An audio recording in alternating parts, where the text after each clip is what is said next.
A little bit bigger. These eyes are blind. I do really have bad vision. Oh my God, it's terrible vision. But did you know, alongside my terrible vision, that this podcast has content that may be distressing to some viewers, not viewers, listeners, and viewers. Be sure to check the description below for content warnings. And now a poem. In the style of Sylvia Plath. With a raspy voice.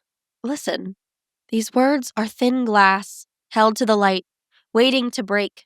They may press against your ribs, slip beneath your skin, whisper like cold wind through the locked door of your mind. If they cut too deep, if the air grows too sharp, let them go. Step back. Not every wound must be reopened. Not every shadow needs a name. You have to tell me, to promise, that you're not going to judge me. You're not going to look at me differently after this story, because it does not help me, okay? It doesn't make me look like a smart human.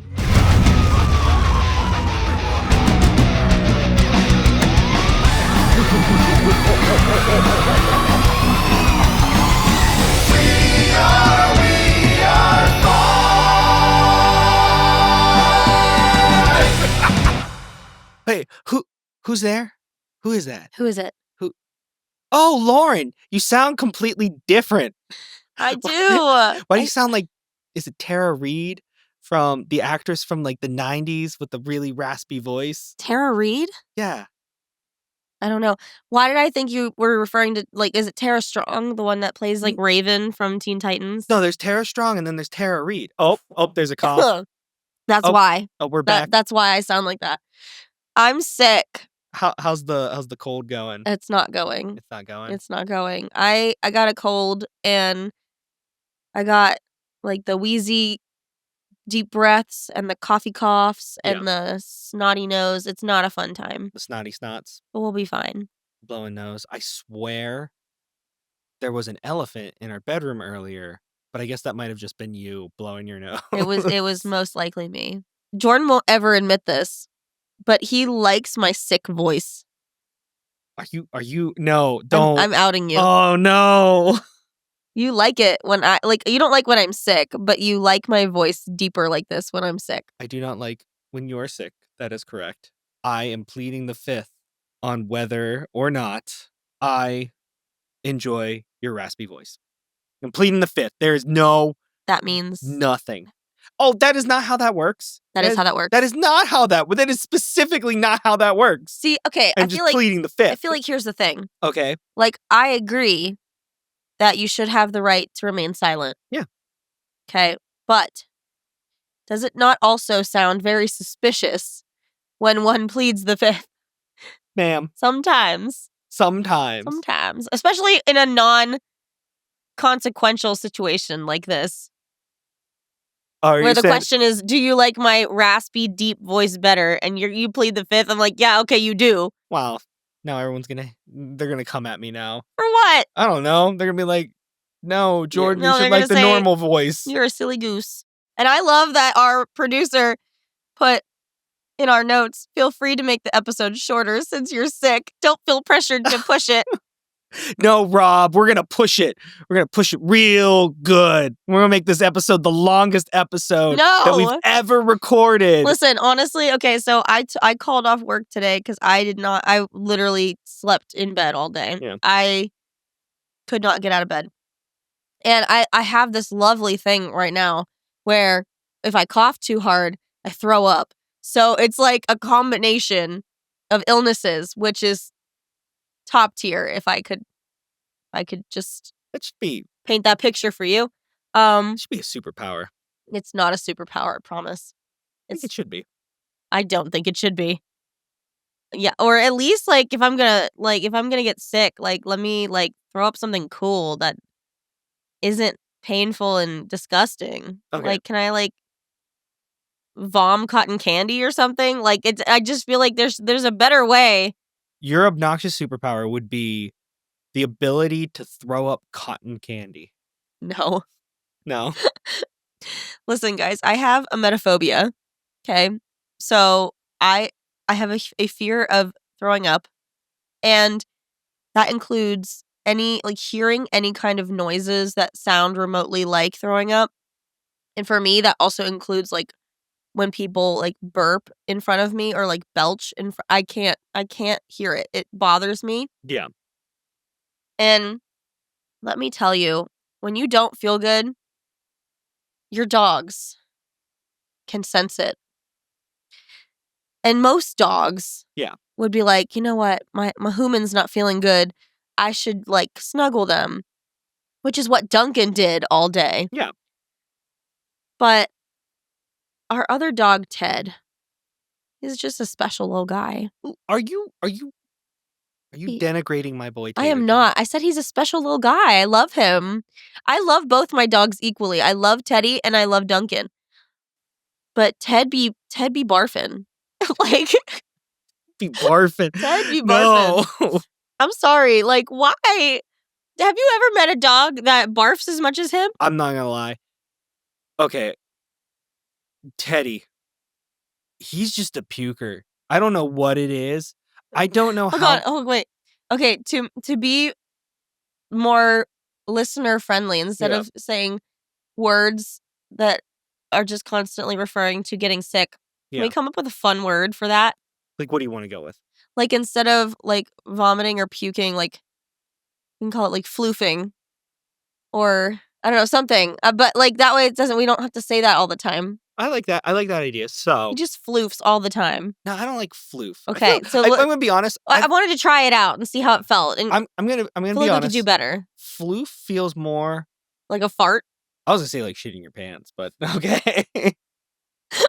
Oh dang! I flooped my pants. Flooped. That's it. No. Yes. Flooped is for pooping. And Well, okay, to be fair, in our real household, we refer to vomiting and puking as pooking. pooking. So I was like, Ted, did you pook? There's Because a it just sounds cute and adorable and takes away some of the nasty factor, Pook. but it doesn't really. there's a reason behind that too. What? Pook. Enlighten me. Oh, it involves you. Oh, it does? Yeah. Oh. It's your story. No. Yes. Oh, no. Wait. Where are we going with this? Which story is this? Oh, no. Oh, yeah. Oh, no. Is this? Okay, wait. Are you talking about when I still lived at home? Yes. We had just Oh. started dating. Oh, God. So It's not a good one, guys. the reason we call it pook It's not a good one, guys. is I'm so sorry. me and Lauran Hold had- on, wait. Before you tell this, you have to come closer.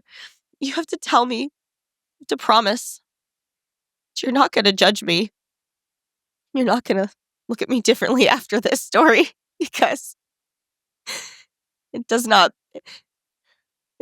help me. Okay, it doesn't make me look like a smart human. Before we get back to either deciding what we're going to call throwing up in a fun term and then Teddy's side of the story, we must first discover why we call it pooking. Because when Lauran and I first started dating, we couldn't have been together for more than maybe 3 or 4 months because it was in the fall. It was a fall. And you were at the time a speech and debate coach for our local high school. Mm-hmm. Well, I get a phone call at 6 in the morning from you. Wait, so before you say this, let me Yeah. preface. So part of my job as one of the speech coaches, I not only coached the children, but I also coordinated all of the judges for our school. So in speech and debate, at least in our state, we have to bring so many judges to each tournament because depending on how many competitors you're bringing, you have to bring a ratio of judges, and then, the whole tournament is run off of volunteer judges. Mhm. So it's hard to get people to volunteer their entire day to Especially judging a high Saturday, school event. starting at 7 in the morning. Yeah, it's not easy to get volunteers for that. So if you've ever judged a speech tournament, I love you. Thank you for doing that. Thank you for your service. Thank you for your service. So I was the judge coordinator, and part of my job was making sure that all the judges get to the tournament and are there on time and ready to go. Jordan was supposed to judge at this tournament. This is the first time you were ever judging, I think. Yeah, you're right. Yeah, it was the first time I was judging. Yeah. So I wake up in the middle of the night and I'm not feeling good, guys. Like, I know right now, in the year 2025, we're dealing with norovirus. A lot of people have been sick like crazy. Dropping like flies. Yeah, it's, oh my gosh, it's been ravaging schools and communities. It's ravaging workplaces. Oh, yeah. There was like a spree where like every other person was out of my offices. I believe it. But I don't know what I got that year. You got super norovirus. But it was like, it felt like norovirus, I feel like. So I was really sick. So I called Jordan at 6 a.m. because when you're throwing up in your house, I had to prepare you. When we were living apart, I was also apparently up at the same time. Well, and plus I had to, because I was going to meet you there, but because I was not going to go to the tournament, I had to have Jordan come to my house and pick up the, like, all the paperwork and stuff that I usually bring with me to the tournaments. So he had to stop at my house and get all this stuff to take to this tournament that he's never judged before. Yep. And basically take over my place for the day. And if you know me, number one, when things don't go according to plan, That's and number not good. two, I'm being thrown into a room full of people I've never met before. Let's just say I don't thrive in that situation.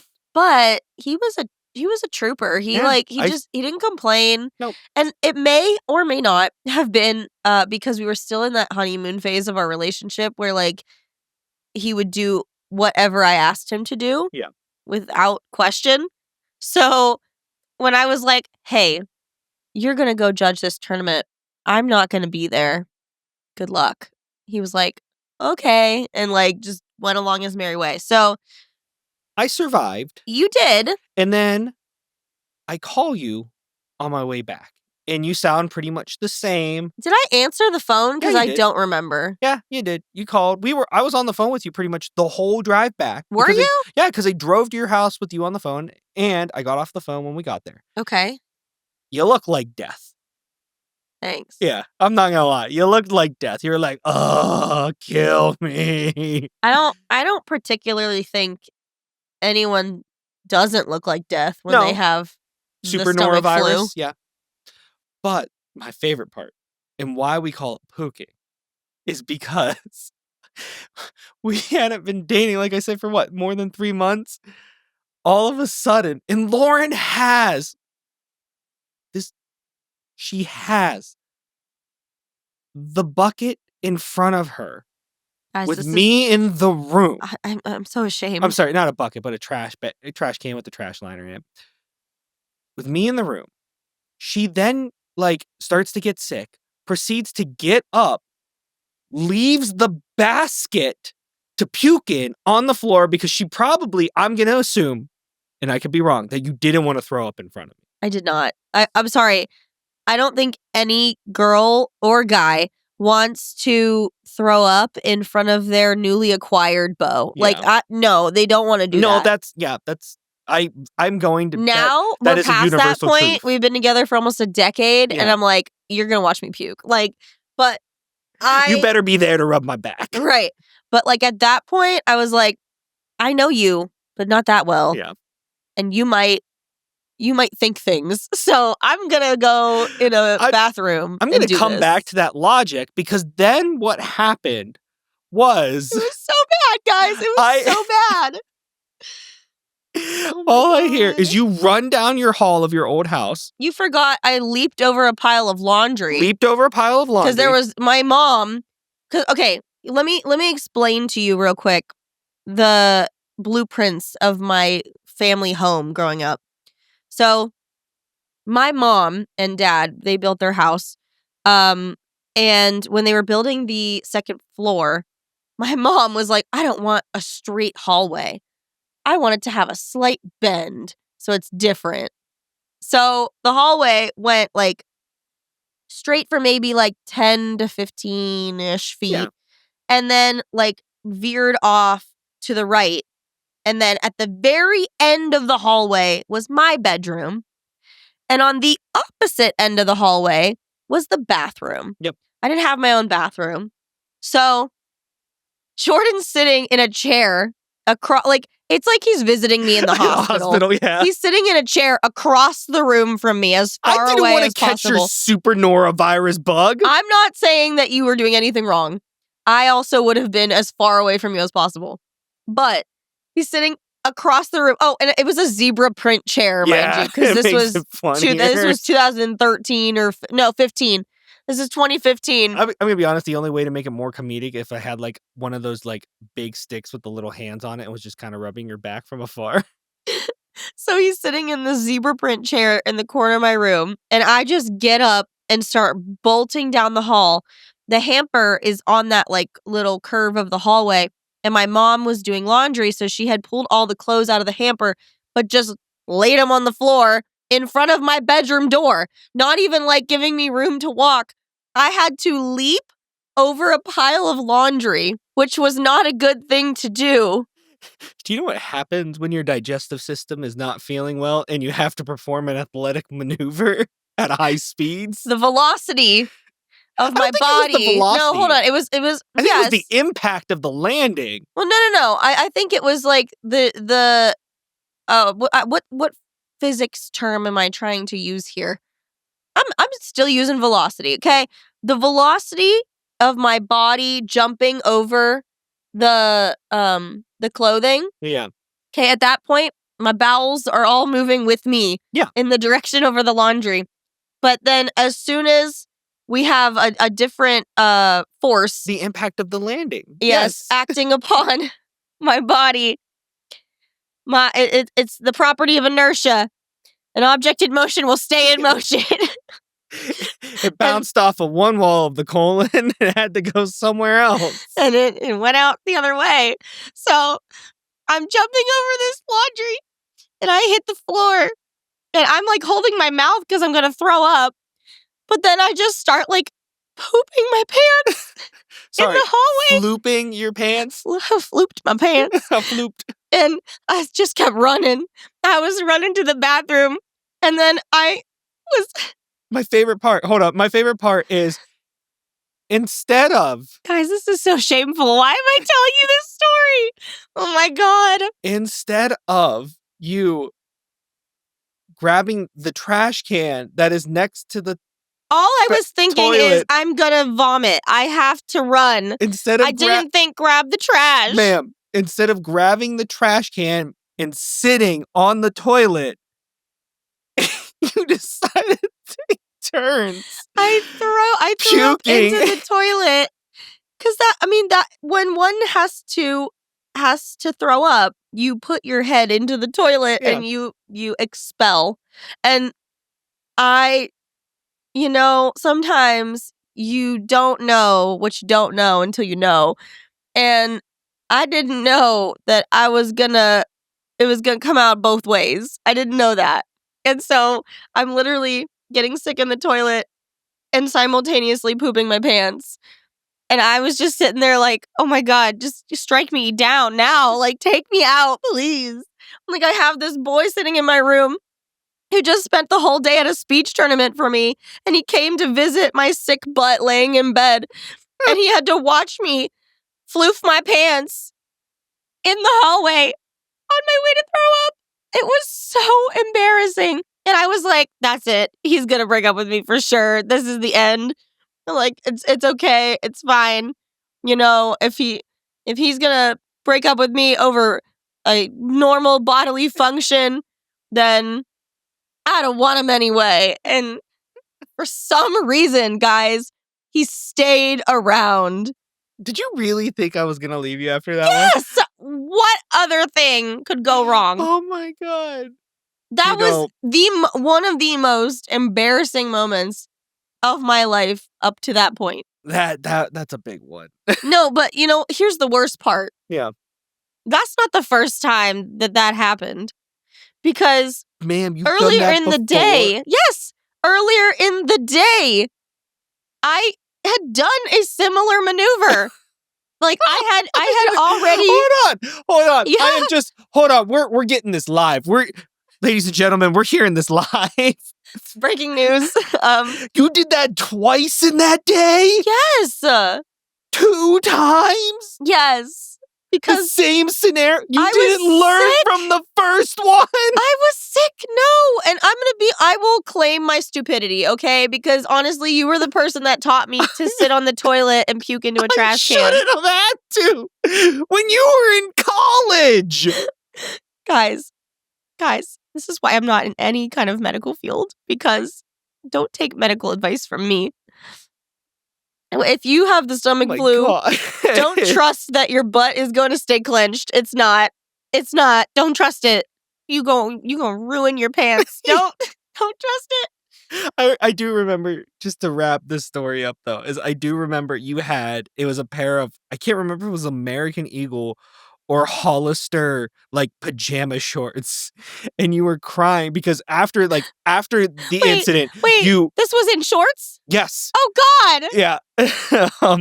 But after the incident, I think it was your mom. I don't even think you came to face me. I think your mom came and she was like, "Hey, she's not feeling good. I think you might want to just head home." I was like, "Yeah, I'll see you later." I can't remember if it was you or your mom that said that. But I remember calling you later that night to check in, and you were in tears because you were like, "I can't wear those pajama pants again." It's ruined. They are done. In the same way that, like, when you get sick and you eat something, like whatever it is that you ate, Yeah. you can't ever eat it again. Nope. Like, it's just ruined for me.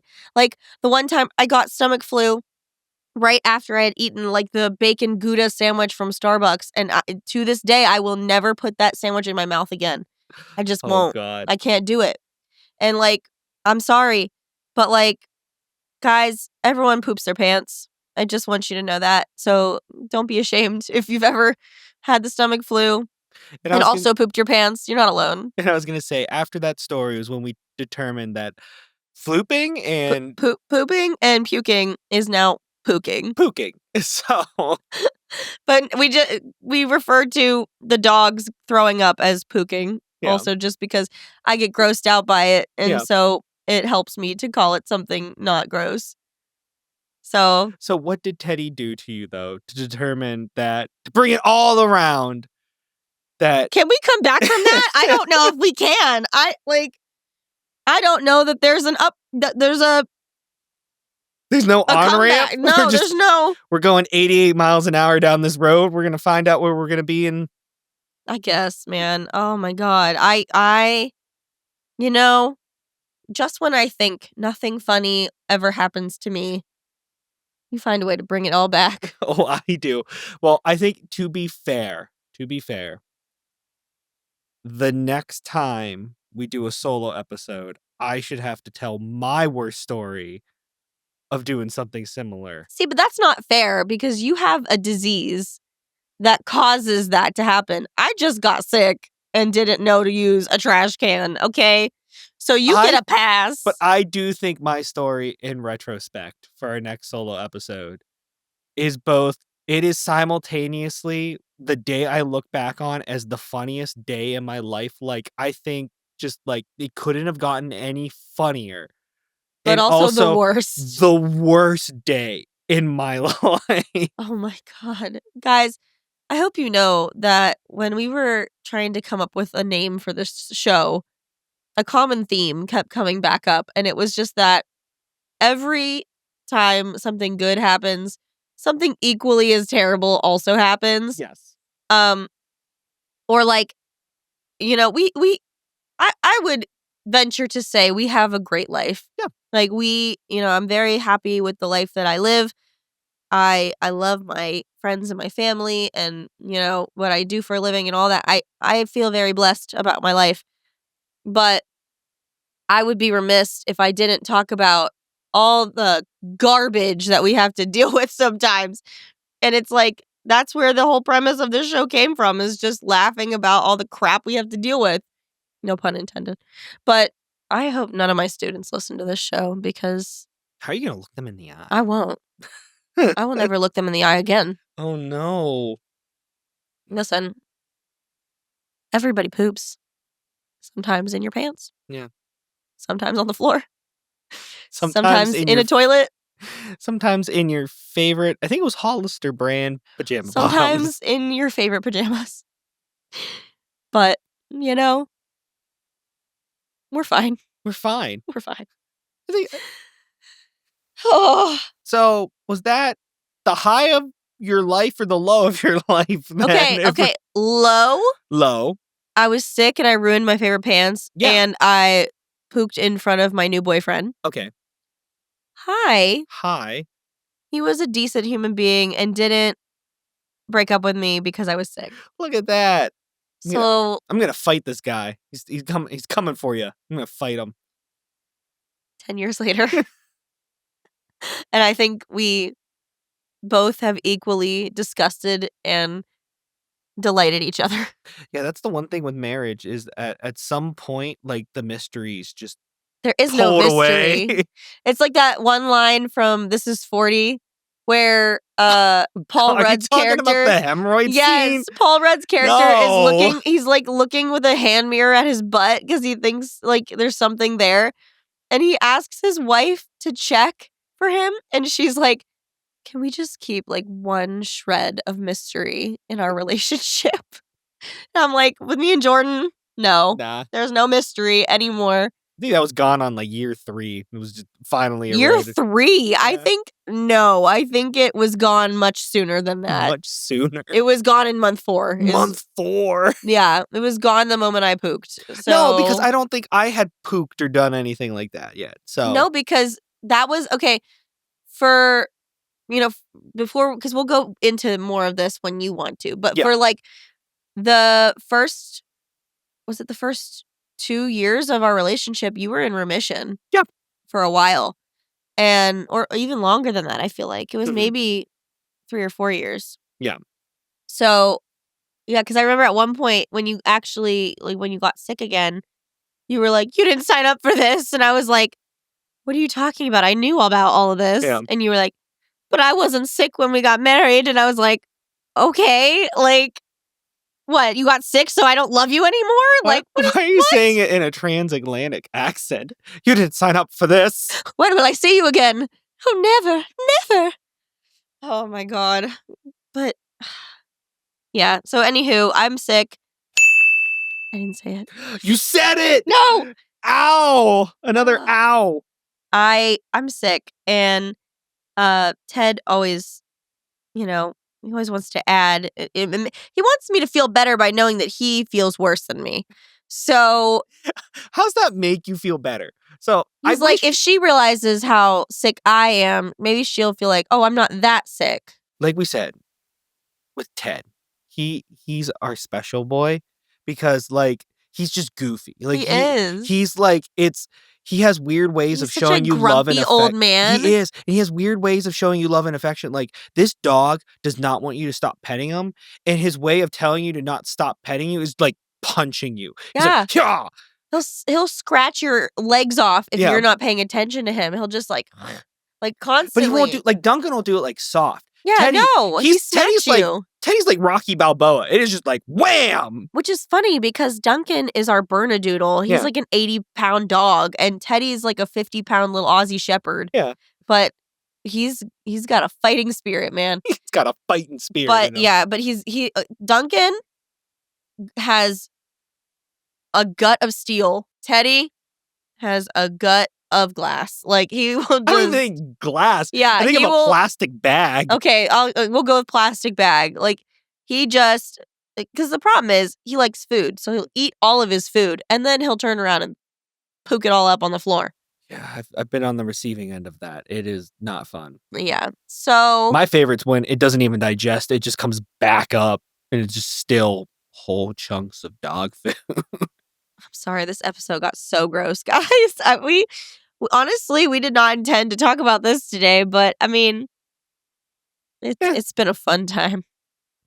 And on that note, I'm ready to play our excellent adventure to get the image of me running down my hallway. Well, in order to do that, out first, of my head, we got to go on a break. So. Okay, we'll be right back.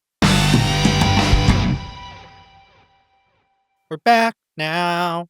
it's time for this week's excellent adventure. Yay! I feel like we need like a little theme song for it. Boop, boop, boop. So this is called Destiny Over Easy. Wait, can the egg's name be Destiny? No, his name is Benedict. We always have boy eggs. Why can't we have a girl egg? That's a great question. Well, okay, next time we'll have to add that in. Yeah. Mix up our gender of our eggs. What's his last name? Benedict what? Scramblebatch. I was thinking that too. I was literally thinking that. Were you? Yes. Yeah. Benedict Scramblebatch. Okay, so chapter 1, The Arrival of Benedict. One stormy night, beneath the glow of a suspiciously green-tinted moon, Ooh. you found it. An egg nestled atop a velvet pillow in a box labeled "Do Not Scramble" So on your doorstep. first up, I like the instructions. Do not kill. That's Yeah, important. do not kill. Don't kill. If an egg was just put on your doorstep, would you cook with it? I mean, no, because, like, who I knows feel- where it's been? I was gonna say, I feel like that's really suspicious. Like, I'm not gonna cook with some egg that I just randomly found on my doorstep. But also, like, I feel like it's relatively hard to tamper with eggs. Like, because you don't eat I the don't outside of the egg. No, I don't know, You because know? I've seen some, like, science fiction movies where they get those, like, really super sharp, fine needles, and Like they a pinhole. yeah, and they inject the drugs in that way. Okay. Well, we've already determined we're not going to scramble it, so. Yeah. Okay. The egg was warm, pulsating ever so slightly, as if dreaming of its future. The note attached simply read, "Take care of Benedict. He is special." Oh, it sounds like somebody Somebody gave up their egg, yeah, and they didn't baby. want to. That makes me sad. It does make me sad. You stared at each other. Was this fate? Destiny? A I mean terrible mistake by some other household expecting an exotic pet delivery? Regardless, Benedict was now yours. I can't really stare at, like, the egg. I'm staring at the egg. The egg can't stare back at me. It has no eyes. Just an egg. That's true. Yeah. As Benedict's new parents, you face your first critical decision. How will you nurture Benedict's early days? A. Give Benedict an elite, structured upbringing.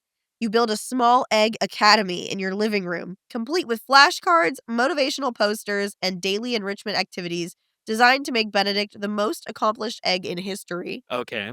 Or B. Allow Benedict to experience pure, free-range living. You craft a tiny backpack, take Benedict on adventures, and expose him to the wonders of the world. Art, music, philosophy, and perhaps the occasional high-stakes poker game in the park. What will you choose? I love the high stakes poker. I feel like both are cool options. Both are very good options. Do we want an egg academy or do we want to take him on adventures? I liked the phrasing "free range living." I know, because I was thinking of, like, cage-free eggs and free-range chickens. Oh my gosh. I feel like we go on an adventure. Are we going on an adventure, We're David? going on an adventure. Isn't that from The Hobbit? Yeah. Not The Hobbit. Oh. Lord of the Rings, The Fellowship of the Uh-oh. Rings. There is a difference. Sorry. There is a I'm difference. sorry. Okay, I'm sorry. All right, what's your choice? I think we're going cage-free. Cage free. We're taking Benedict Scramblebatch out in the world. I love his name. I do too. He might be one of my favorite names. What was the waffle one? Waffles O'Brien. Waffles O'Brien. Why did I think it was Waffles O'Houlihan? Waffles O'Brien. I like Benedict Scramblebatch. I think do that too. might be my favorite. Yep. Okay, chapter 2. The free-range adventures of Benedict. Years have passed, though no one is quite sure how many, because you stopped keeping track after your 4th cross-country road trip with Benedict. 4 of them. 4. Wow. Did we just quit our jobs? I think we did. Okay. We must be, like, Travel vloggers. I was gonna say travel podcasters. Okay, We have a remote podcast set up. Ooh, do we live in one of those converted school buses? Ooh, I like converted school bus. I was gonna say one of those converted Sprinter vans, but I like converted school bus better. Could never be me because I have too much garbage to take with me, like all my books and stuff. But I feel like I could do it. You could do it. I feel I just I feel have like to have an internet access, which yeah. people do. Yeah, I mean, the ones that I've seen, they're very nice and they Yeah. look cozy and comfy. Like, I feel like we just like our space. Mhm. I don't know. I Okay, could do it. you could do it. I could not. The egg has truly lived. Benedict has basked in the glow of a Parisian sunrise. Ooh. Listen, wait, how did we cross country to Paris? Are we? You've never taken the underground, like, tunnel from New York to Paris? No. Oh, man, you gotta do it. There's, like, a glass, like, halfway through so you could see out into the depths of the ocean. Okay. One time I saw a kraken. It was pretty sick. Get out of here. Listened to jazz in New Orleans, and once, quite impressively, broke even in a high stakes poker game against a mysterious group of elderly pigeons. Why are we playing poker with pigeons? I have no idea. Not the pigeon poker. The pigeon poker! You've raised Benedict as a citizen of the world, and it shows. He speaks 4 languages, though being an egg, it's unclear how. We've only been to 2 countries, apparently, the United States and France, Do you know how many languages are spoken in the United States? but we're missing a language. Well, no, not No, necessarily. he could have learned 4 languages in the United States alone. That's true. That's very true. We are a melting pot. We are. Okay, so he has become a citizen of the world, speaks 4 languages, though being an egg, it's unclear how, has developed a deep appreciation for surrealist art, and recently began hosting a weekly philosophy salon in your garage. A philosophy salon. Is he cutting hair while, like, spouting philosophy? No, I'm thinking it's more like like an old-timey salon, like where people A like sit on. saloon? No, like salon. It's a Oh, salon, like where people would sit on like chaise lounges and like drink brandy and is that a term? I didn't know this. Is that a term? a salon? Yeah, like, I think so. I'm just so used to it being like, a hair salon. Well, yeah, there's a hair salon, but then a salon, I think it can also be like a sitting room. Oh, didn't Yeah. know that. Yeah. Look at that. More you know. Which has an alarmingly high turnout. So there's just people chilling in our garage all the time. However, Benedict is at a crossroads. He feels torn between 2 equally compelling life paths. And as his parents, you must guide him. Oh, What should Benedict pursue next? okay. What is his next deal? What's Wait our until you options? hear this. Oh, okay. Oh no. The culinary arts. Benedict has shown an uncanny ability to Okay. identify any spice by scent alone and believes he is destined to revolutionize the world of fine dining. He dreams of opening a Michelin-starred restaurant that serves Ooh. only deconstructed omelets, but refuses to explain what that means. Wait. Oh, I gotta think about this. Hold on. Because deconstructed, Deconstruct is like if I said, "Oh, I'm going to give you a like a cheeseburger, yeah, but I only put like some ground beef, a little like splosh of cheese on the plate, and then like something else." It's like not a cheeseburger, yeah. but it's a broken down That's what I cheeseburger. was gonna say. Is like An omelet is kind of already deconstructed. That's what I was deconstructed. getting at. Is like an omelet's technically kind of already a deconstructed dish. Same. Or Or a life of espionage. Through a series of very he's gotta be suspicious a spy. coincidences, Benedict has been invited to Egbert Academy of Covert Affairs' top secret intelligence training program. The invitation simply states, "We've been watching you. Your skills are ... Excellent. rare." Oh, I know, excellent would have been good. Okay, spy. He like, has to be the spy. I He was gonna has to be the say, spy with a name. he's a world like, traveler, and his name is Benedict Scramblebatch. and he speaks 4 languages. Super spy. He's an international Super spy. Super spy! Okay, chapter 3. Chapter. Benedict. Agent Yolk. Or no, Agent of Yolk. Agent of Yolk. Several more years have passed, though time feels strange in the world of espionage. Since arriving at Egbert Academy of Covert Affairs, Benedict has become a legend among spies. His ability to blend seamlessly into breakfast buffets has made him the perfect undercover agent. Wait, what How does breakfast he not get buffet? eaten? I was gonna say, first off, what breakfast buffet Have you ever been to that there are just raw eggs sitting out of the breakfast buffet? Now, there could be, like, hard-boiled eggs sitting out, but, Hard like I'm sorry, a hard-boiled egg looks different than just an uncooked egg. does it? I don't eat Yeah. hard-boiled but what I'm saying is, like, if they don't peel off the shell first. Because some people, like, they'll cook the They hard-boiled egg, don't but they don't serve peel off the shell. hard-boiled eggs like that. I have never been served a hard-boiled egg that has not had the shell taken off. Plus, Okay, but with to be fair, I've also watched so many TV shows where, they're, like, older TV shows Mhm. where, like, a kid literally has, like, a hard-boiled egg sitting in, like, a hard-boiled egg dish, like Yeah. a cup, and he takes the spoon and cracks the top of the Yeah, shell. like when you're at your house. That's what I'm saying. Maybe Yeah. it's like that? This said breakfast buffets. I don't know, man. I And don't know what kind of and I'm breakfast gonna be honest, I don't know many breakfast buffets that serve hard-boiled eggs. Okay, when we were in Ireland and we ordered the breakfast up to our room, it came with, like, a whole tomato on it, and we were like, "I wonder what that's for," but that's, like, part of their normal breakfast. It's, like, normal for you to have a whole tomato on your plate. So, maybe people just have whole bowls of hard-boiled eggs. Okay, you might be right. Not hard-boiled, uncooked eggs. But he's blending it. He's blending it. Okay, he's hidden. He's invisible. His top secret have missions have taken him around the world, from infiltrating the international dairy cartel to preventing the unauthorized weaponization of waffle irons. My god, how are we that scares me. The weaponization of waffle Yeah, irons? just waffle your face. God, what if they were, like, putting, like, machine guns in waffle irons, and when you would open them up, they'd just, like, "Brah!" Get you.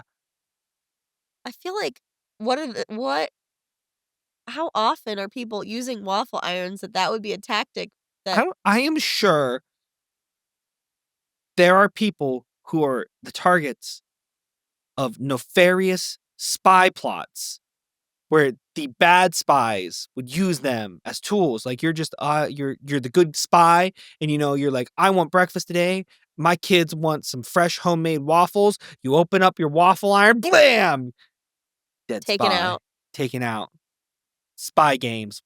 However, Look what it's come to. his latest mission was his most dangerous yet. A mysterious villain known only as the Whisk had been stealing classified recipes and encrypting them inside an uncrackable souffle. Oh my gosh. Benedict was the only agent who could decipher it. After all, he had once trained under the world's greatest pastry chef in a secret Parisian underground kitchen. With mere seconds to spare, Benedict cracked the souffle's code, stopping the Whisk from launching a global dessert based mind control scheme. Oh no. The mission was a success, but something felt off. What fell off? Afterward, Benedict received a secret message from an unknown source. The agency isn't what you think. If you want the truth, follow the smell of burnt toast. The call's coming from inside the house. The call's coming from inside the kitchen. Call's coming from inside the kitchen. Now, Benedict faces a choice that could change everything. You have to find the mole. What should he do? We have to find the guacamole. Stay loyal to Yolk and continue his work as an elite spy, pushing away any doubts. It's dangerous to question authority, and besides, who else will stop the next dairy-based supervillain? Or go rogue. Follow the trail of burnt toast. Uncover the secrets of the agency and discover the truth, no matter how dangerous it may be. Oh, we're going rogue. We're going rogue? Yeah, we are Yolk Force 1. Rogue. Yolk one. Yolk 1. No. Oh, that joke sucked. I liked it. No. I thought it was excellent. You don't have to pander me. Chapter 4. The Truth Beneath So the Shell. we did go with the rogue plot. Yes. Yeah, okay, good. We went good, rogue. Good. We went rogue. Benedict knew that spies were supposed to trust no one, but something about that cryptic message felt right. Late one night, he abandoned his post at Yolk HQ, following the faint yet unmistakable smell of burnt toast. I feel bad for him. So he's like this master spy, but he still has to pull guard duty? I know, right? Man, I feel like he's been, like, above that I rank. was gonna say, give Benedict some, like, R&R. Well, he's got his duty. Okay, Just like you earlier. shut up, Jordan! You know what? I don't think I can continue. I don't think I can go on. No, we need to know what happens! Well, you shouldn't have made fun of me. I'm sorry. Are you? I am. Are you? Truly sorry. No, you're not. Nope, I am not. He followed the unmistakable smell of burnt toast through the darkened Is streets he of a having a city that never stroke? sleeps. Is that, like, isn't that It's a like, sign of having a stroke. is it a real sign of having Yeah, a like, stroke? the scent of toast, yeah. Really? Burnt toast, yeah. I thought that was just like a mean joke. No, I'm pretty sure that's the sign of having a stroke. Oh, wow. Well, hopefully he's not having a stroke then. Yeah. The trail led to an abandoned diner on the outskirts of town. The neon sign flickered. Sunny side down. Oh. Inside, the Isn't that place. just over easy? Yeah. Inside, the place looked untouched for years, except for a single booth unoccupied. No, occupied by a figure cloaked in shadows. You're finally awake, Benedict, the figure said, sliding an old manila folder across the table. Inside were classified documents, yellowed with age, stamped with the words, Operation Over Easy. That's why we're at the Sunny Side Down Cafe. It was foreshadowing. Ooh. Oof. As Benedict read, his shell went cold. Yolk wasn't what it seemed. The organization wasn't protecting the world. It was controlling it. He worked for the bad guys. He was a part of the bad guys, Lauran. Their so-called missions had been carefully orchestrated to keep the world dependent on eggs. A global conspiracy designed to manipulate the breakfast industry. So what do you think, like, the souffle attack would have done? Would have broken everybody free of the egg hypnosis? Maybe. So maybe he had to stop it to keep everybody eating eggs. Eggs, yes. But wouldn't he want to not have people eat eggs because he's an egg? Or are they a cannibalistic cult of eggs? Dun dun dun. Oh no. And worse yet, Benedict wasn't the first egg to go rogue. But the others had all mysteriously disappeared. Oh no. The figure leaned in closer. You have two choices, Benedict. Now we get to pick for Benedict? Like we are Benedict. We are Benedict. We've been transplanted into his mind. What Okay. should Benedict do? Okay, what should he do? Expose Yolk to the world. Go public with the truth, no matter the cost. This could change history, but it also means painting a giant target on Benedict's shell. Or infiltrate Yolk from within. Pretend to stay loyal while secretly working to dismantle their operations from the inside. It's dangerous, but it might be the only way to bring them down without getting scrambled. He's a spy. He's trained to subvert. So you think we infiltrate? We infiltrate. We infiltrate his lair! Ah! Isn't that from like Austin Powers? I think so, yeah. Chapter 5. Cracking the Conspiracy from Within. Dun dun dun dun dun dun dun dun dun dun. Is that his spy music? Yeah, it's like a really crappy version of Mission Impossible. Oh, that was Mission Impossible? Like I said, it was a really crappy version of it. I didn't say it was good. Benedict took a deep breath. Going public was too risky. Mm-hmm. Yolk had too much power, too many allies. If he wanted to bring them down, he needed to do it from inside. Yes. He burned the classified documents, memorizing every detail, and shook hands with the mysterious informant. Consider me your inside egg, he whispered. Why would you burn it? You don't want anyone to find out. Yeah, but I feel like you still need a copy. Okay, fine. He took the documents and made a copy and then burned the originals. No, he was dumb and he burned them. This is me as his parent being like, why'd you burn them? You could have kept them. You probably needed that information. Benedict returned to Yolk headquarters the next morning, acting as if nothing had changed. He accepted a new mission with his usual precision, all while secretly working to uncover the organization's darkest secrets. Slowly, he planted doubts among his fellow agents, questioning the Ooh, ethics of their missions. He rerouted intelligence to whistleblowers in the food industry. He leaked files exposing Yolk's role in rigging global omelet gosh. competitions. Oh my gosh. Not the global omelet competitions.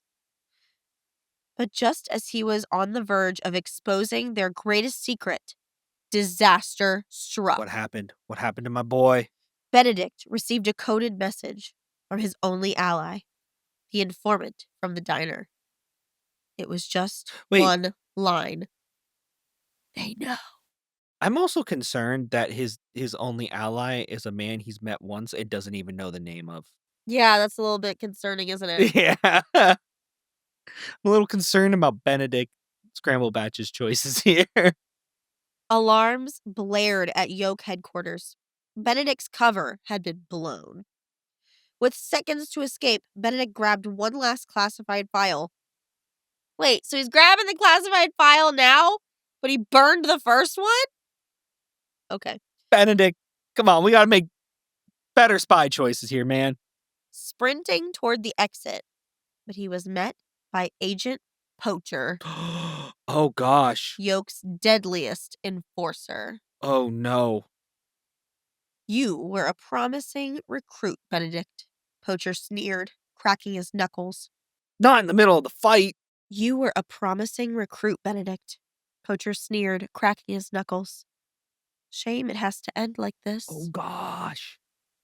Benedict has one final choice to make. A. Make a daring escape. Benedict grabs a grappling hook hidden in his shell, swings over Poacher, and disappears into the night. He'll have to live on the run, but at least he'll be free. Or B. Fight back. Benedict has trained too hard to run now. He stands his ground, preparing for the most intense hand-to-hand or hand-to-shell combat of his life. If he wins, he could take down Yolk for good. He has to fight. Fight. Fight! Fight! Fight! Let them fight! Let's get ready to rumble! I'm just imagining this. Let's get ready to scramble! That was a good one. I know. Just imagine like this is like Godzilla and like King Kong getting ready to square off. It's an egg and some dude named the Poacher. Isn't poaching when you steam an egg? It's, I think, like you boil it, like you crack it open into boiling water. Oh gosh, that's really devastating. Like that's ominous for Benedict. Yeah. Yeah. Oh, it's he not better looking win. great. If is that what's gonna happen to him if he loses? That's like really traumatic. He can't lose. Chapter 6, Okay. The Battle of Yolk HQ. Gunfires everywhere. Benedict refused to run. He had spent too many years training for moments like this. If he backed down now, Yolk would continue its corrupt reign over the breakfast industry. With a flick of his shell, Okay. he reached into his spy belt and activated his explosive smoke bomb, a gadget he had invented himself. A diversion. A diversion. During his time at Eggsford Academy, the room filled with a thick sulfuric fog. Oh, that stank. Ooh, that smells. It smells Giving like him eggs. just enough time to strike first. Poacher was fast, but Benedict was faster. Yes. He ducked under a brutal right hook, countering with a perfectly timed Yolk Fu maneuver, Yolk foo. sending Poacher stumbling backward. The fight raged through the halls of Yolk HQ, smashing through filing cabinets, espionage training rooms, and the highly classified experimental omelet division. What's an experimental omelet? I want A to know. deconstructed omelet? A deconstructed omelet. Sparks flew as Poacher launched a devastating spatula strike, barely missing Benedict's shell. But Benedict had a secret weapon. With one final move, he flipped onto Poacher's shoulder and whispered in his ear, "You ever wonder why they call it Eggs Benedict? Because I always come out on top." Oh no! With a swift twist, Benedict executed his signature finishing move, the over-easy takedown. flipping Poacher onto the ground with such force that the floor beneath them cracked. I'm sorry, that was a badass takedown line. That was. Do you want to know why they call it Eggs Benedict? Because I always come out on top. That was amazing. I'm not gonna lie, that would have been like the movie, like if I was like a little like I feel like kid that's something watching like Liam Neeson would say. yeah, I was gonna say as a little kid watching like some sort of like action cartoon, and they would have said that, I would have been like, oh my god! The alarms were still blaring. More agents were on their way, but Benedict had what he came for: the final classified file containing Yolk's darkest secret. It's the dark secret. Inside was one devastating sentence. What's it say? What's it say? What's it say? Yolk is a front for the Muffin Men. Oh my gosh, it keeps going deeper! The Muffin Men, the real masterminds behind the global breakfast conspiracy. They had used Yolk as a cover while secretly controlling bakeries, diners, and brunch menus worldwide. Benedict's mission wasn't over. It had just begun. Duh. Epilogue. The egg goes rogue. Oh man. Benedict disappeared that night, vanishing into the underground food resistance movement. Stories of a mysterious rogue agent began circulating across the breakfast industry. Some said he was in Italy, dismantling the biscotti cartel. The biscotti cartel. Others claimed he was in Tokyo, exposing the Tamago syndicate. Oh my god, I love these names. One thing was certain: Benedict wasn't done yet. Because somewhere, in the shadows of the world's bakeries, the Muffin Men were watching. The end? Question mark. I need a part 2. So I love how at the end we got some achievement unlocks. Oh, we got an achievement unlocked? Yeah, What did it we says get? final score, legendary free-range super spy. Achievements unlocked. Exposed Yolk's corruption. Became the first egg to defeat Agent Poacher. Discovered the Muffin Men conspiracy. Set up a sequel hook for Eggs 2: The Reckoning. I want Eggs to the Reckoning. Oh my god. Okay, that has to be our next one. Yes. Eggs 2: The Reckoning. The takedown of the Muffin Man. The takedown of the muffin. Oh my god.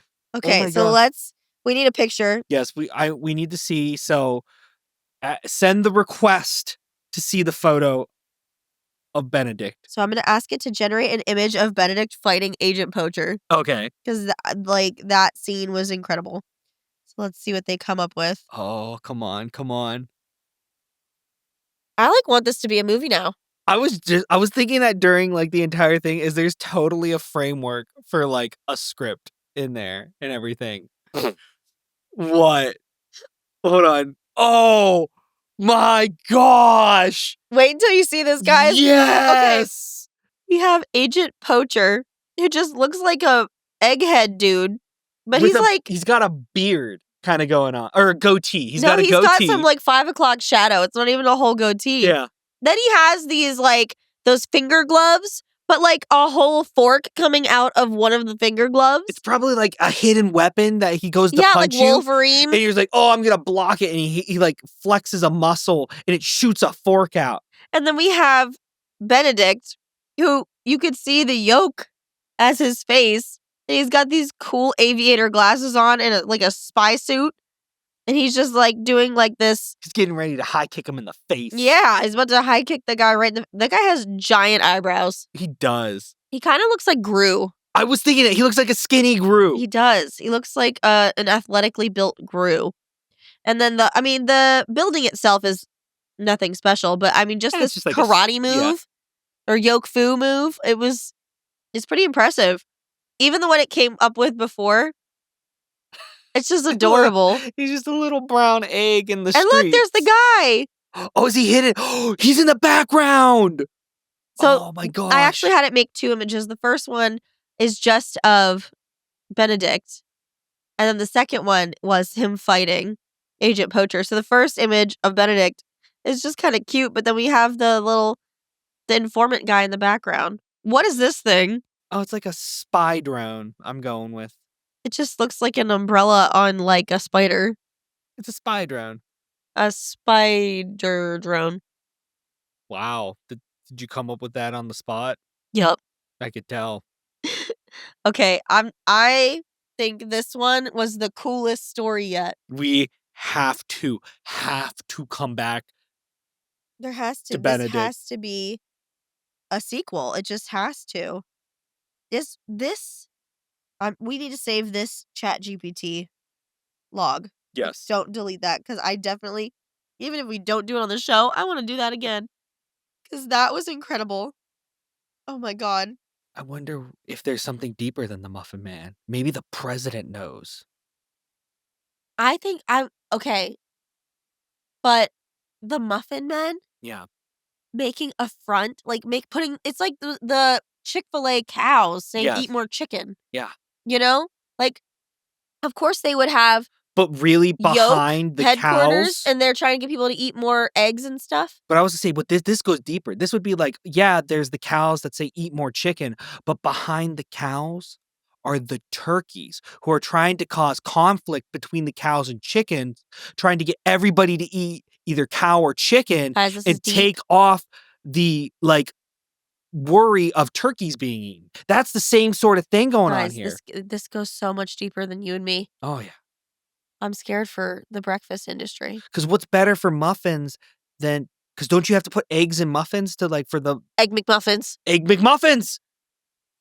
It's everywhere. It's everywhere. They're everywhere. They're making the freaking men muffins. And it runs on water, man. That was a great Egbert Adventure. It was. That I have no words. That's how No. amazing that was. All right. Well, again, Are you how do we like? come back I from was gonna this? say, are you like at a loss of words? I am at a loss for words. I am that intrigued. I want to write this as a story now. Or I want, Oh my god, like a little kid's book. yeah, this could totally be a children's novel series. Yes. This is equivalent to Captain Underpants or Dog Man. Okay, TM. We claim it. All right, Dav Pilkey, if you could go ahead and write the Benedict Scramblebatch series, would be great. Why don't you write it? Do I have the time? Do I look like I have the time to write an entire children's series? You know what I do want to see? What? Fan art of that, though. I do. I do want to see that. I always want to see fan art of every Egbert adventure. Yes. So with that, Yeah. I think I need a break to wrap my head around Okay. this omelet of Regain an your adventure. thoughts. Yes. Put back together the pieces that are the shell of your brain. I in need to existence. unscramble my thoughts. That sounds good. Yeah. Okay. We'll be right back. It's time for this week's special bond. So thank you to, who do we got here today? We have Riley today. So thank you for Riley. submitting your story. If you have a story, you can submit yours to hello@wearefinepod.com. And Riley wrote to us today and said, I had a soccer coach who coached alongside my dad. I had a really close bond with her. She was like an older sister. We would have bus rides that were 2 hours long one way, so we would spend 4 hours just chatting and everything. Around this time, I was going to the hospital every week for PTSD treatment because of SANR, so I had opened up to her about it. She had gone to school to be a neuropsychologist statistician, so she knew about that sort of thing. We got really close, but she didn't like working where she was at, so she got her job working at my school teaching PE and a couple of other subjects. She was never my teacher, but I stopped by her room every morning just to give her a hug. She was really helpful just walking alongside me when I didn't have any support at home. I loved her so much, more than she will ever know. First off, let me just say I'm so sorry that you had to deal with those things. And it sounds like at a very young age. Mhm. And that just breaks my heart and disgusts me that happens Yeah. in general, but especially to young people. So my heart breaks for you for that situation. But um, I'm always glad to hear when we have somebody in our life who can step in and be there for you, especially during such a difficult time. And that's a really special relationship. And I'm glad that you have somebody in your corner that is there to be a shoulder to cry on or there to, pick you up when you're down. So, remember, guys, if you guys are dealing with something like this, or if you have had something happen to you, please reach out for help.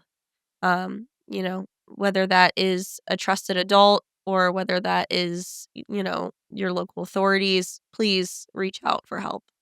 All right, guys. All Thank you right. again to Yeah. Riley for telling us about her special bond. Yeah.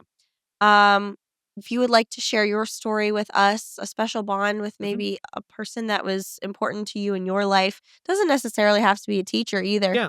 It can just be anyone who's been special to you.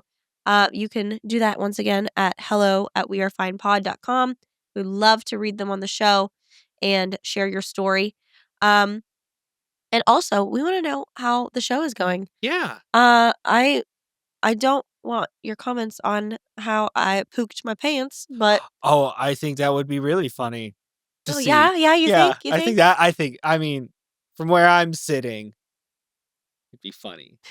So, Well, you can let us know at Human Content Pods on Instagram or TikTok, yeah. or again at hello@wearefinepod.com. We'd love to hear what you think of the show, who you want on the show, I was gonna say, or you could write reviews on Apple Podcasts, Spotify, anywhere that on you your listen to the podcast. podcatcher. Your podcatcher? Yeah, gotta catch them all. Gotta catch them all. Podcasts. All right. And we have a shout out this week. Yay! All right, your turn. Oh, I'm gonna read the. I gotta read the shout out again. Well, can I steal the reading device, ma'am? Sure. Here you go, sir. Thank you for the reading device. This shout out comes from at Maggie Triplet 2030 on YouTube and says, "Love you guys and your content. Thanks for sharing your lives with me. Makes my day better." I love Thank that. you. Thank you, Maggie. So much. Thank you. I love hearing the shout outs. So if you guys leave any fun shout outs, we will definitely read them on the show as well because we love hearing from you guys. So thank you so much. I'm glad you enjoy it. Yeah, and did you know what else? What? You could catch the full visual experience of this podcast. And it is an experience, let me tell you. I think so. Oh, this ugly mug is just... I think you're adorable. Oh, thank you. You can see my silly goose sweatshirt with geese just doing... Oh, this one's doing the chicken dance. Or my piles of tissues and hydration drinks because I'm sick. I also think that there's a visual component to podcasts on Spotify now too. So okay. So make sure you guys watch it. I don't know if we're doing that yet. Get the full experience. But we are. We were just informed we are doing that. Yeah, so you can make catch sure the visual component on Spotify too. Yeah, check it out. Or you can check it out on my YouTube channel, Mrs. Woolley and Fifth. Do you know who the hosts of this podcast are? I know you're gonna tell me. I'm very scared by it. Who? It's Lauran Woolley. And Jordan Woolley. And guess what? What? They're also producers on the show. The very creepy producers. Along with... I'm seeing it now in my crystal ball. One of the creepy producers are... Oh gosh, it's Lauran Woolley again. I said that already. I said we were producers. Oh, you said we're producers? Yes. Oh, sorry, my crystal ball. And then I said along with... Oh, sorry, my crystal ball is a little dirty. Let me rub it off here. Yeah, I was going to say, I think you need to clean your crystal ball. The other creepy producers are Aaron Corney, Rob Goldman, and Shanti Brooke. Anywho, our editor is Andrew Sims. There's an anywho bop. Our editor is Andrew Sims. Our engineer is Jason Portizo. Our music is by Omer Bensby. All right. To learn about our program disclaimer and ethics policy and submission verifications and licensing terms, go to wearefinepod.com or reach out to us at hello@wearefinepod.com with any questions or concerns. Or just fun anecdotes. This podcast discusses sensitive and challenging topics, including mental health and personal struggles. If you're in crisis or need someone to talk to, please reach out to the suicide hotline at 988, the Suicide and Crisis Lifeline. You are not alone. We are fine. is a human content production. And that did not help you because it went all the way up. But you got it! I did. Yay! I also can tell from this angle that iPad needs clean. Man, those fingerprints are all over it. Yeah. Listen, okay, that's nothing compared to my laptop screen. So, there's that. Anywho, yeah, go ahead, add it to the counter. I'm owning it now. We will see you guys in the next one. Love you. I'm gonna go sleep for the next 12 hours. Bye.